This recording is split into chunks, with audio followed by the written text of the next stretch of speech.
Tanisha. I'm Trisha. I'm Hannah. And I'm Sia. We're four friends who talk about what's going on in the economy and why it matters. No buzzwords, no lectures, just a straight up conversation. Today's topic is influx of young entrepreneurs and their impact on the economy. Today we have guest speaker Mrs. Ekta Dadlani, who has completed her B.Ed in the pedagogies of economics and commerce and holds double master's degrees, MA in economics and MCom. She is also qualified in the UGC NEP examination for assistant professor and possesses over 8 years of teaching experience across different boards in various schools and colleges. In addition to academics, she is a certified graphologist, reflecting her interest in personality analysis and the holistic understanding of individuals. She was honored with the Best Student of the Year award at Srimati Mitibai Motiram Kundani College of Commerce and Economics and later received the Best Student Teacher of the Year award from Srimati Kapila Khandwala College of Education. Welcome, ma'am, to this podcast. We are excited to hear your insight. Thank you so much. I'm equally excited because I came across your videos and I'm so proud and happy by your initiative, the initiative that you all have to educate and motivate people around you and your fellow students also. So congratulations to all of you. Thank you so much for the Thank you, interest. ma'am. Thank you so much, Thank you, ma'am. ma'am. So, we would like to start off this discussion by giving a quick introduction of the topic. So, India is seeing a major rise in young entrepreneurs, especially people in their 20s and 30s, starting startups, tech platforms, brands, and service companies. This trend is changing employment, innovation, GDP growth, and the future economy of India. So, under the broad topics of why young Indians are becoming entrepreneurs, we would start the discussion by addressing how technology plays a part in this. Right.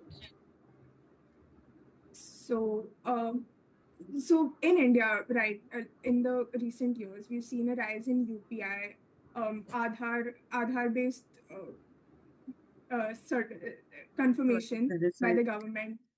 Yeah, even government funding to young entrepreneurs.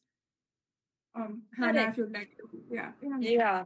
So obviously, cheap access to internet and helping the internet has basically helped these businesses digitize their revenue making like output. So earlier, I think the businesses were more capital run, capital focused, where you need to set up a factory, you need all of these machines, and that is obviously a part of like bigger businesses where you need that. But I think the internet gives you a space where you don't need to directly start there. You can first start small, test the waters, enter the competitive markets, and then gradually build your revenue and then go ahead and set up these huge businesses once you're successful.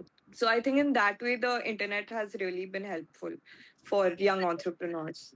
I think Yes, and I it's also sheer. feel the wave of entrepreneurship has always been there, but definitely it has accelerated over the last decade. So, as you all rightly said, technology and smartphones have made available and affordable information to the public, and with the support of private institutions, government, it's become easy to access knowledge and even across the globe, not just restricted to your city or hometown, but it is opening up young bright minds. And even through media and entertainment, youngsters like y'all, y'all get inspired seeing success stories like the example of Shark Tank India, which is on television. So many inspiring stories of young entrepreneurs will I mean they are motivating students like you. So definitely technology being easily affordable and accessible has accelerated the young Indians' minds to become entrepreneurs. I think it's Yes, also ma'am. a huge mindset shift that we've seen. People today, they almost criticize or look down upon a 9 to 5 job, thinking it's too normal.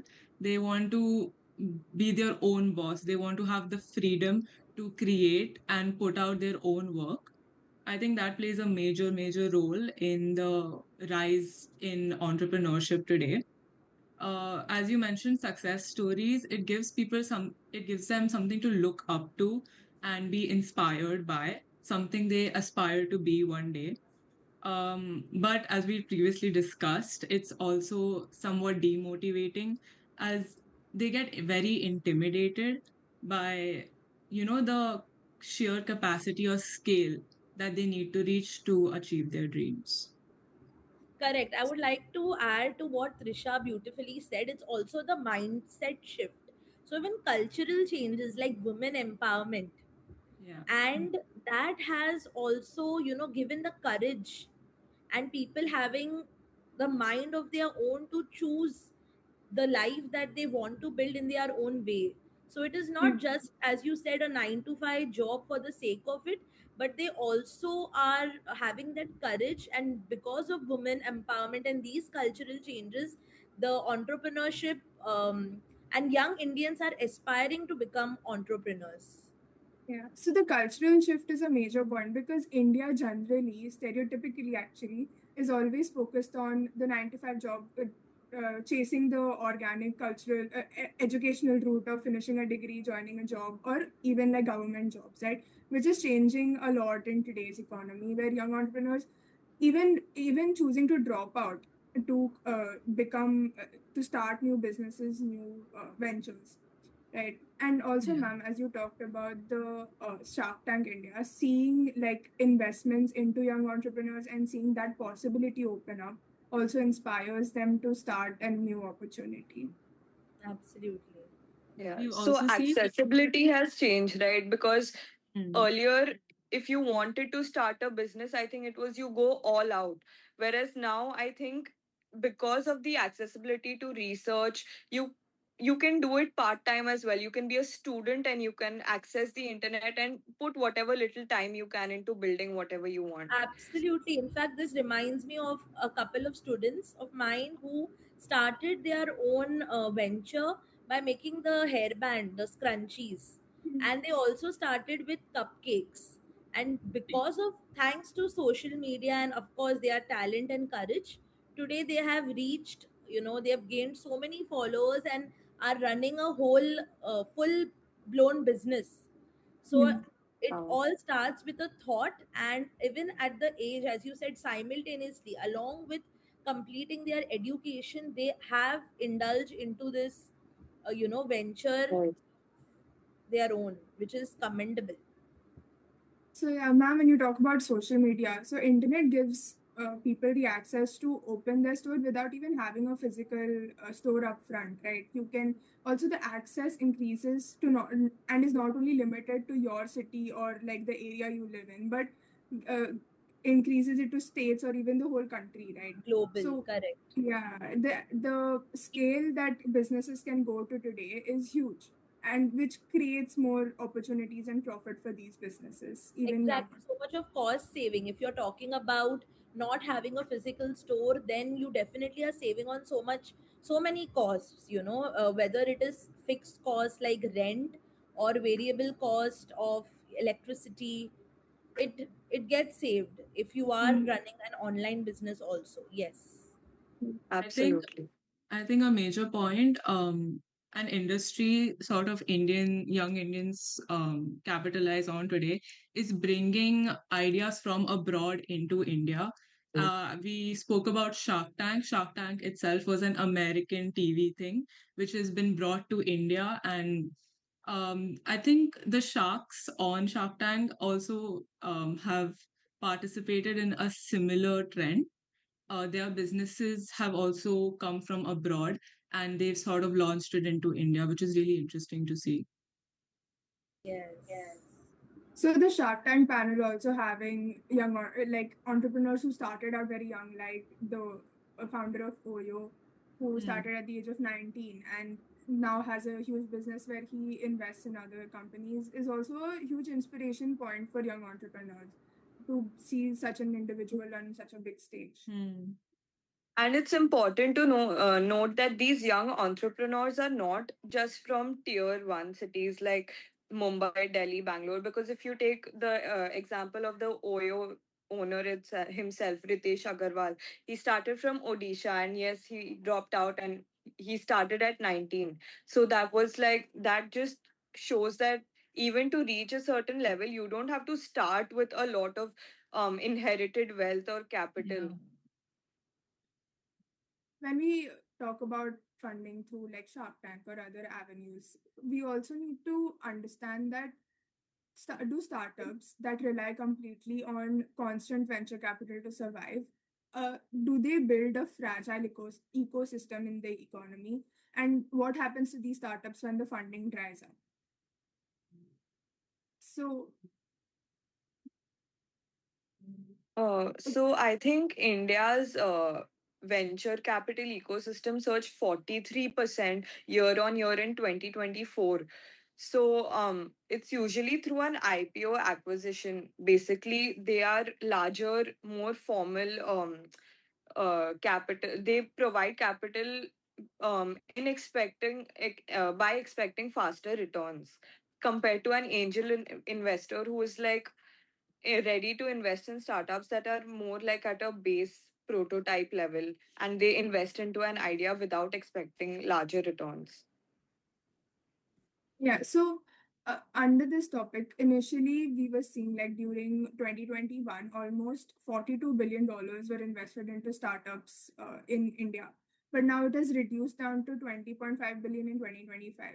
So we can see that even investors, they look at like their what benefits them. So they can take out these investments and leave startups high and dry, right? So how so they have to deal with that during that stage. I think today there are also a lot of government policies that have come up to help out these startups, especially in tier two cities. We spoke about the government has come. They want these cities to further develop. They want to create employment in these cities. So there are some startup policies that have come out today.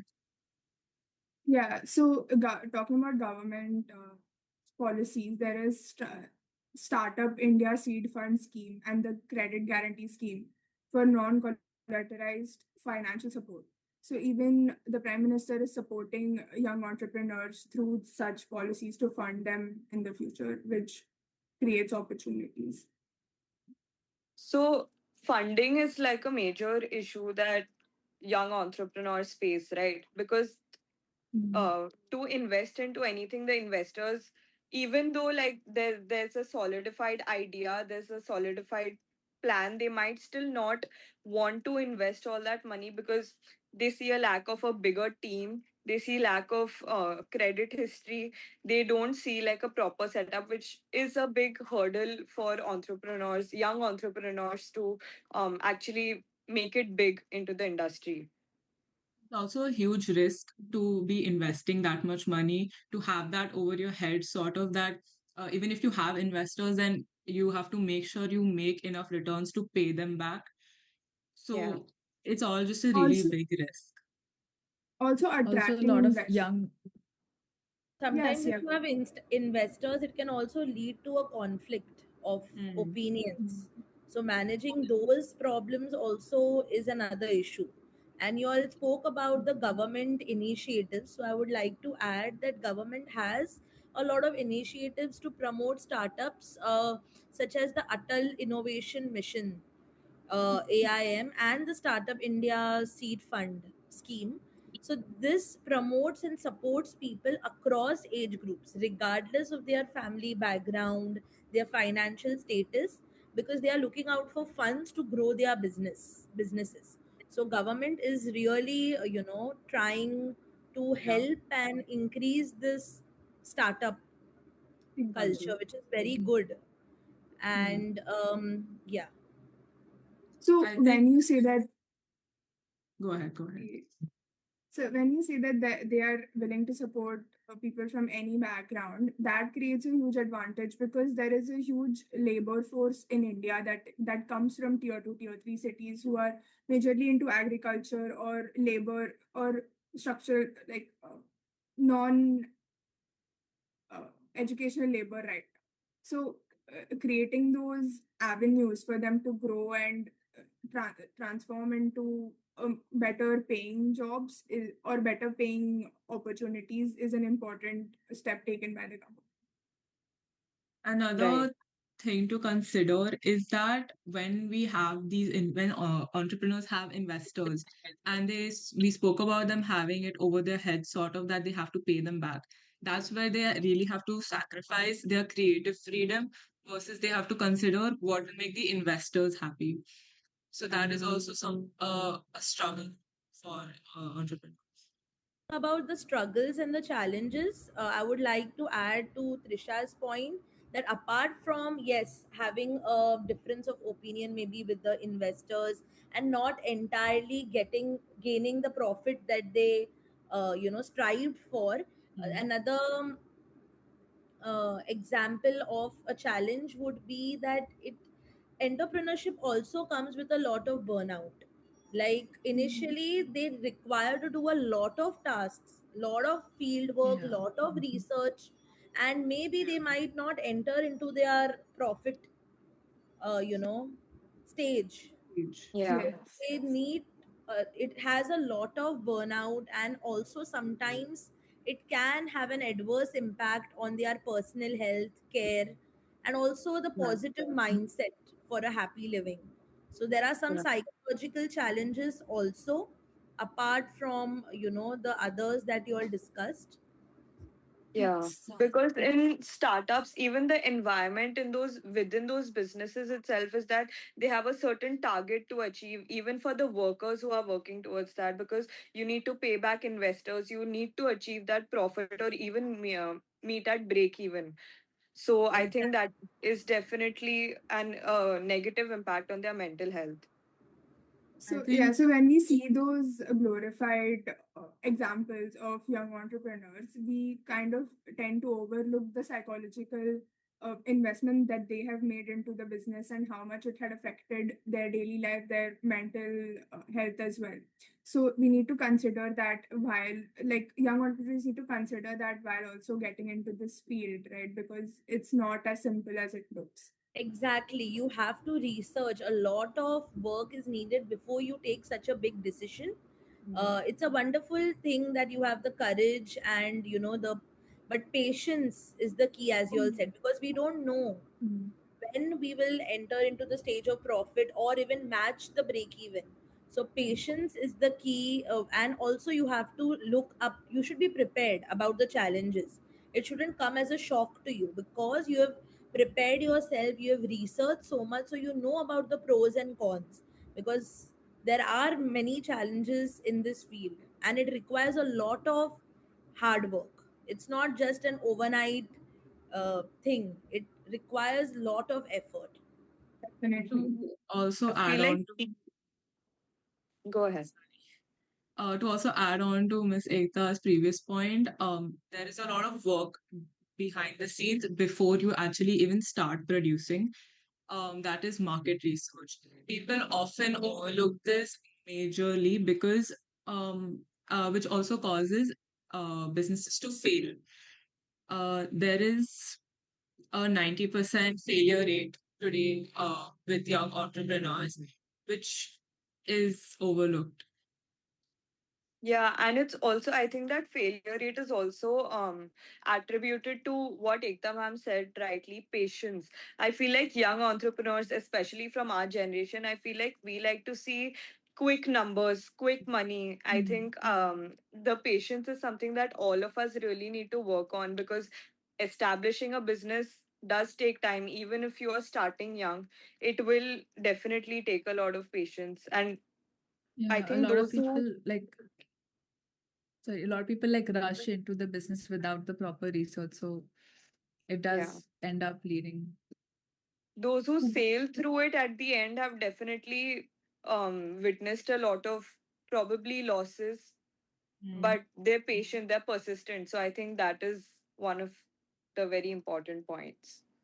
Yeah, but there are like solutions to this, right? Where we know that approximately 80% of entrepreneurs don't make it past the first few years. But there have been like solutions to this where IIT has created incubation gaps because they do realize that there are young entrepreneurs, and they give them 1 or 2 years to try out their startup. And if it doesn't work, they let them come back and continue their education. Another Privilege, thing yeah. is, yeah, another thing is where businesses initially, when you do a business, you have a 2 year CV gap, it doesn't work out, and then you have a 2 year CV gap while going back into a corporate job. But even corporates have realized this gap and are still consider entrepreneurs to be problem solvers, and take those attributes into consideration in their mindset shift of taking in like individuals for corporate jobs as well. I think another point we could add here is that there are a lot of copycat businesses. If someone sees, suppose it's a clothing brand, we've seen how saturated and competitive the clothing market is. Even with food, people are constantly trying to sort of latch onto that fame that a certain industry is getting, which then inevitably leads to their business failing or crashing. So that is also something to consider here. So we see that investors choose to put in investments where either it is a new idea or it is solving a gap, other than just copying a business and making it more efficient or making the small parts of it more efficient. And Hmm. that is where young entrepreneurs can improve as well in terms of having a better idea and executing it well to lead it to a success. I think what is most important is being truly educated about the field before you enter. So it is so vital and imperative to know whether the market is saturated or not before you enter it. Just because you are passionate about it or if it interests you, it doesn't necessarily mean it's gonna work out. And that is something people don't really take into. So, since we see that everyone is so keen, or especially youngsters today are so keen on becoming entrepreneurs, wanting to start their own business and want to really own something, we see people online selling courses and profiting off of that. That itself has become an industry today because people they believe that if they put in like maybe 1,000 or 2,000 rupees, then that they will indefinitely make that back because this course is going to be so educative or informative. But this today, people really need to realize that that itself is its own industry, and you may not necessarily get the results you. Courses, as in you're talking about educational courses, right? I'm talking about online courses, yeah, educational courses, like stuff like setting up a shop on Etsy. How do you profit off of that? There's really no guarantee you will, but people often fall for it. Yeah, So right. that, So without any credibility, I yeah. think doing that is very unethical. Yeah, because So these getting people, in, sorry, these people go ahead. advertise it as they have made money off of their shop on Etsy, suppose. But in reality, they make more money off of the course they sell rather than their shop. So then they really misjudge. They lead to misjudgment by Right. someone. So false information floating around like Mm. social media about how they actually earn money and what is Mm. the actual business idea, instead leading people to like wrong avenues. But yeah, another thing to work on and spend your time on is such an important thing. Like Ma'am talked about background research, so much time needs to be spent on that to lead to success. Yeah. I think we can talk about market dynamics as well. In the sense that young entrepreneurs are overwhelmingly entering sectors with low physical capital requirements. Like if you see most, if you look at the demographics, retail and e-commerce is projected to have the highest gross merchandise, whereas agriculture, healthcare, travel, mobility, all of these are going to make a smaller sector in the future. And this is because retail and e-commerce are comparatively penetrable industries. Like you can be a founder in a small town and still serve a customer in Bombay. So I think that the demographic of these industries is shifting more towards retail and e-commerce now. I think this here risk also plays in because when you're operating from your room, you don't feel like you're all in into the business. So you don't feel like you're taking as much risk. So then that also plays in here.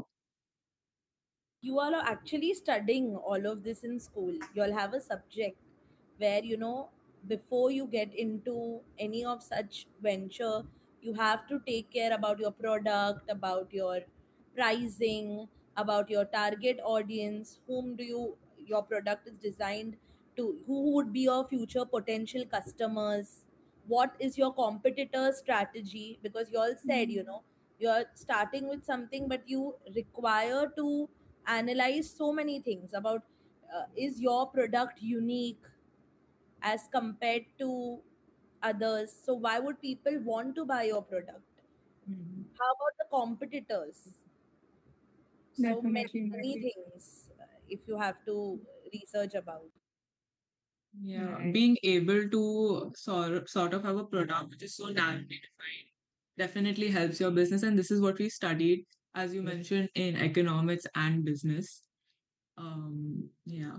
And these skills can actually be put into use, like you'll are studying about it, you'll are doing case studies, and when you actually even set up, your own stall in Hmm. a flea market, it actually you're putting it into use. For example, you have your own product, then you look at your customer base also, you try and advertise it, you tell your friends before, Hmm. and that, this is, Yeah. please come to my stall, buy this, then you'll take care of the budget, what was the costing, how much profit did you make, if you made any, was Hmm. it worth it, what is your, your selling product, how are you selling, what is your strategy, how is your communication.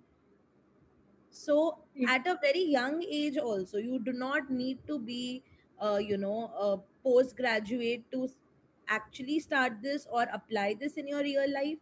Even when you're in your middle year program, if a small thing like this, we are not, maybe it's not openly called as entrepreneurship, but these skills Yeah. you are actually Yeah. inculcating It and can you're help you practicing later it, on and in it can life. help you make Yeah. exactly you. Just generally.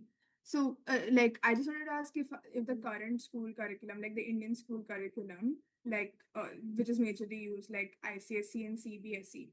So, does that focus too heavily on rote academic degrees rather than practical agile skills that you were talking about, like participating in fleas and having those opportunities? It And does. are those, yeah. We do have it. Yes, we do So, have various opportunities where the students can, they have access to such platforms where they can showcase their skills, where they can learn more about themselves, about their communication skills, presentation, marketing, even entrepreneurship skills. So there are many opportunities where students have access and they can start at a very young age. And the hmm. subjects that we discussed about, economics, business studies, commerce, all these especially have scope for them to inculcate these skills in the minds of younger students, Hmm. definitely.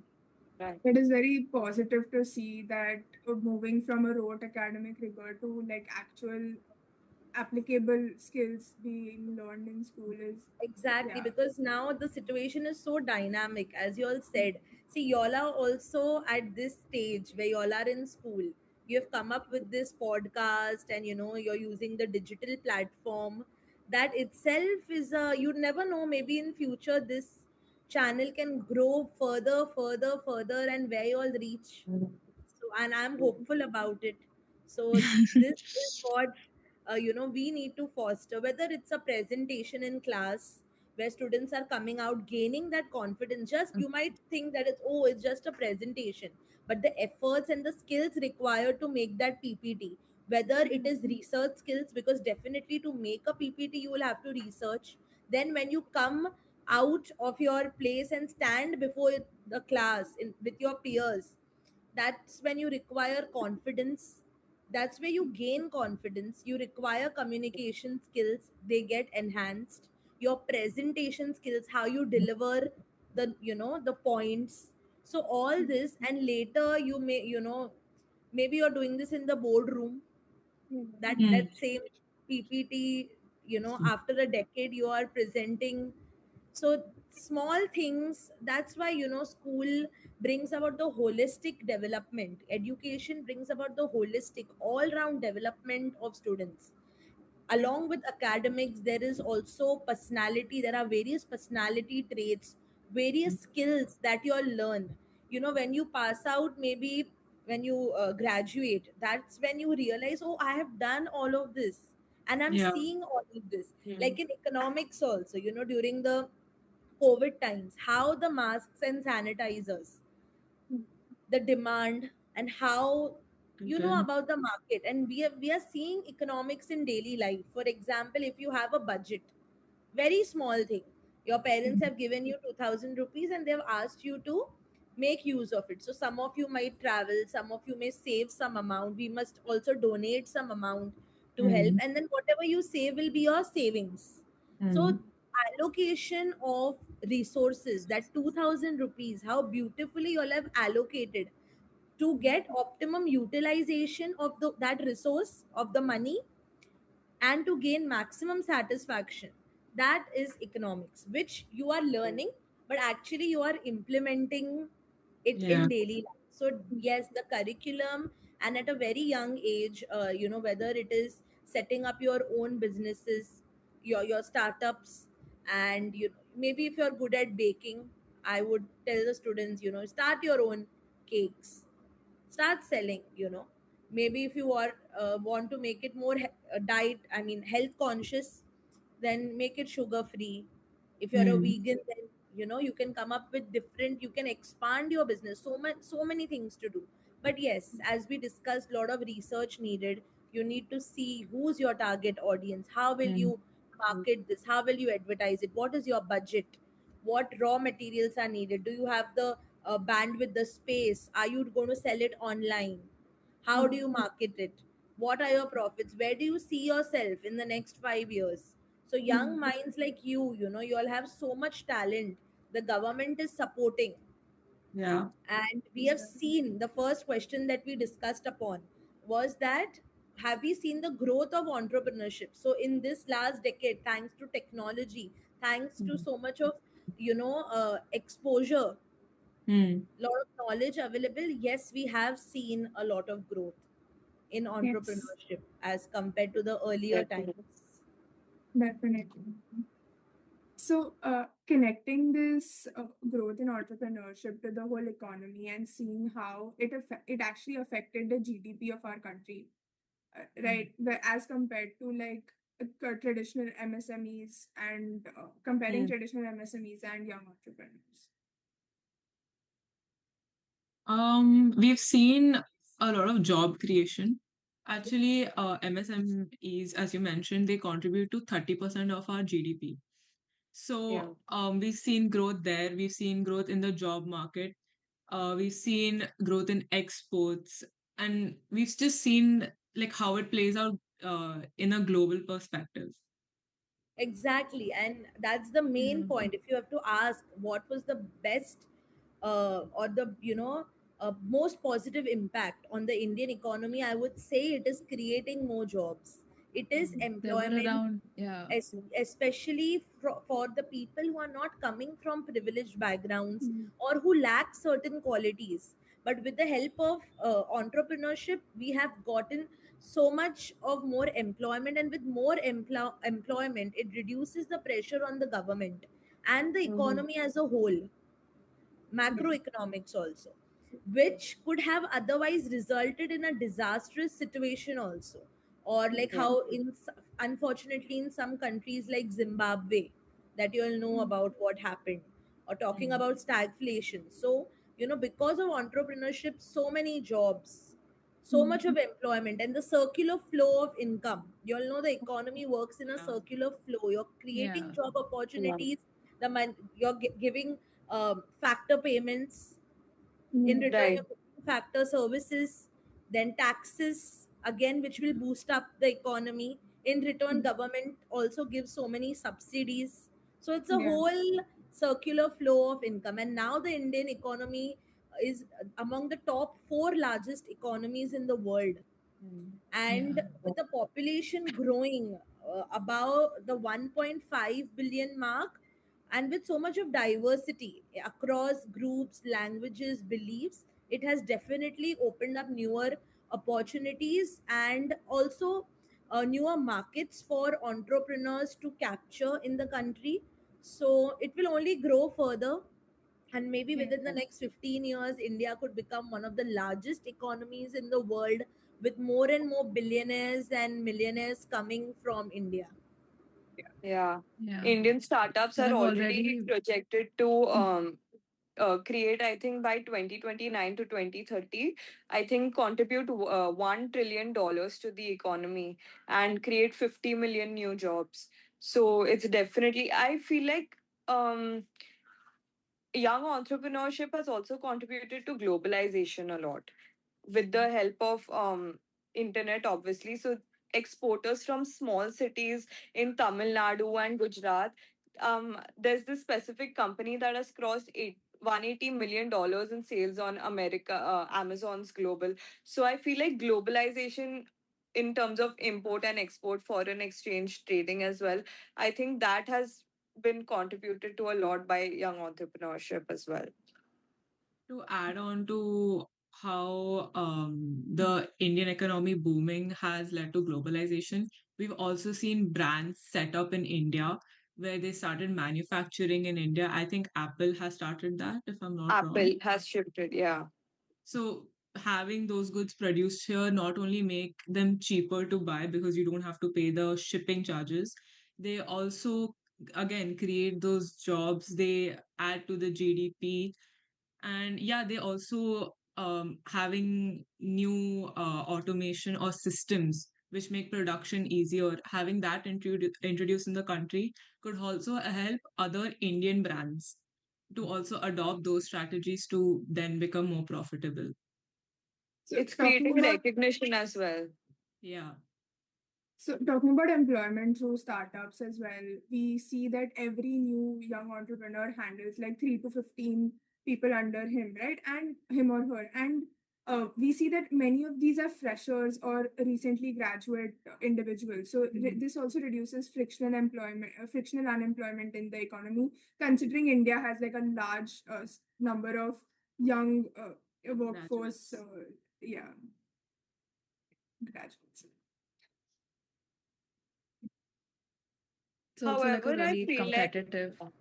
Yeah. go Go on. No, it's on, fine.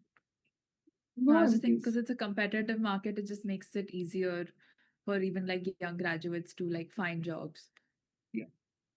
So, However, I feel like because these uh ventures are based on like very small investment at the beginning, I feel like salaries are not stable. Income and wealth in like for people who are being employed by these startups don't really have like fixed salaries that you would get in by joining like a monopoly. So that is a negative point of most of these young entrepreneurs. There may be Yes, lesser there is a jobs. lot of risk involved, and I feel that's one of the qualities also of an entrepreneur: risk taker, decision Mm. maker. So definitely there is a lot of risk involved. Yeah. so also when we like hear about employment, we hear a lot that there are no jobs available in the economy, but then founders are looking for jobs. So we can touch upon the topic of skill mismatch, where the skills required by the young entrepreneurs are not really available in the in graduate level individuals. So maybe reducing that structural unemployment through uh, improved education or improved avenues of education to tier 2 and tier 3 individuals can reduce this gap and improve employment in the country.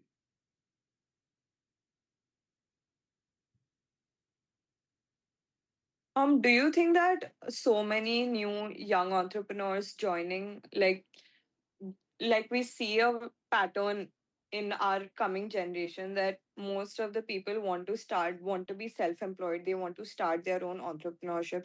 Do you think this is going to affect India's working population? Because at the end of the day, you're going to need labor, you're going to need human labor. How is that going to be compensated for if everyone starts their own self-employment? So I think that can is not a huge issue in India right now because of the large amount of labor that we already possess. Like our Yeah. population is so huge, and the working population especially is so wide that um co- that considering the issue of everyone creating their own businesses, Yeah. reducing on labor is a issue in the long future. Like Yeah. But I I feel don't like think it that will won't ever even. become like a no, like I was just yeah, saying, go I on. don't think it will become like a main issue, like a really big issue, because I don't think it's like nobody's going to end up, not everyone will end up being entrepreneurs, right? Yeah, because there's going Like, to be competitive markets as well that you will not be exactly, able to yeah. So not succeed in. everyone is going to succeed. Yeah, Yeah, right. These people will eventually come back to corporate jobs and work for larger exactly, yeah. institutions. But this is like, I have a question directed to like all of you. Would you preferably join a startup once you're done, like to gain work experience, or would you start your own entrepreneurial venture once you're done with your graduation? I feel like I'd want to gain like that work experience to understand how like a business works and how the market works, rather than just like going on and starting a startup like right after. Maybe eventually, but not immediately. Hannah, what is your view? Would you start a Yeah. startup or I think through my graduation, I would like to work with startups and gain that experience.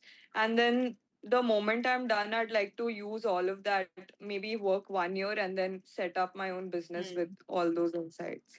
But I would definitely like to work in the insights of a startup and see how they're functioning over there.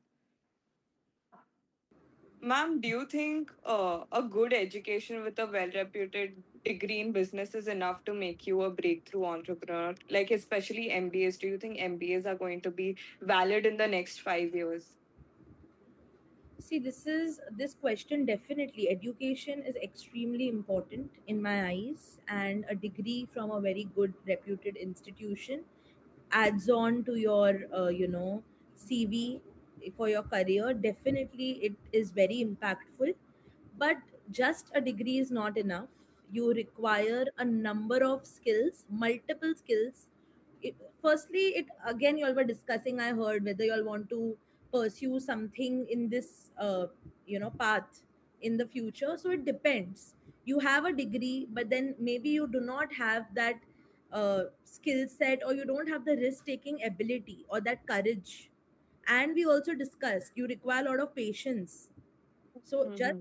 having a degree and expecting, oh, I've passed out, I've graduated, so I can, no, it requires a lot of groundwork, a lot of research. So yes, they work hand in hand. They are complementary. A good degree will definitely create and direct you to the right path.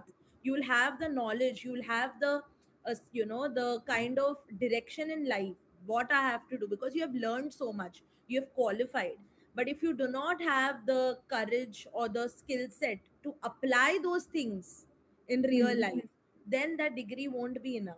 So it depends on Right. you also, whether you want to do an MBA. You can even do a job after pursuing an MBA. So many of my friends have done MBA in different fields: HR, marketing, also in finance, even in healthcare, and they are doing brilliant jobs. They've reached where they wanted to, but they did not see themselves as being your young entrepreneurs, which is again perfectly fine, because it's Yeah. not necessarily doing an MBA you have to become. It depends on you, your situation, maybe the atmosphere that you are in, your environment around you, whether you want to do that. So it definitely adds on. It gives you a good momentum, a knowledge, a kickstart. but then you only have to accelerate it further. Mm. Very true. I think it all comes down to how much risk you're also willing to take. Um, Exactly. whether you go all in or not, it really just depends on you or how you are as a person. Mm. Miss Ekta also mentioned market research. It depends on the quality or whether you're fully invested into your research rather than just do it as as a step. If you really go into it and you delve deep into the market, then you have definitely higher chances of succeeding with your business. Right. Exactly. There are so many costs involved. And if you see where you see yourself, if you are investing so much, are you, do you think that you are doing something different where you can capture customers, you can, gain profits? It totally depends what your idea is. It all starts with an idea, the innovative idea that you have, risk taking ability, decision making. You may have a plan, but if you're stuck, you're rigid about it, and the scenario is dynamic, you have to be flexible enough to adapt to the situation. Yeah, You have to definitely. again update yourself to stay in the business. Yeah. Right. 10 years, you're building a legacy for yourself. It is not just a 6 month thing that, oh, I'll do something like that and then walk out. No, it's a whole Mm. legacy, and your entire education, you're directing, you're building your career on that. So it definitely has to be concrete with lot of patience, research, lots and lots of effort, daily, and consistency. Not just one time, invest and you're done. Every day, every single day, you have to keep a tab on what exactly is happening. And we have seen so many success stories, and I know that where they are today, it's because they have all these qualities in them. So if you feel that you can see yourself, being a successful young entrepreneur, then why not? You Yeah. can do wonders. Definitely. Yeah. That's all from Econ Unplugged. We'll plug back in next time. Bye bye. Bye.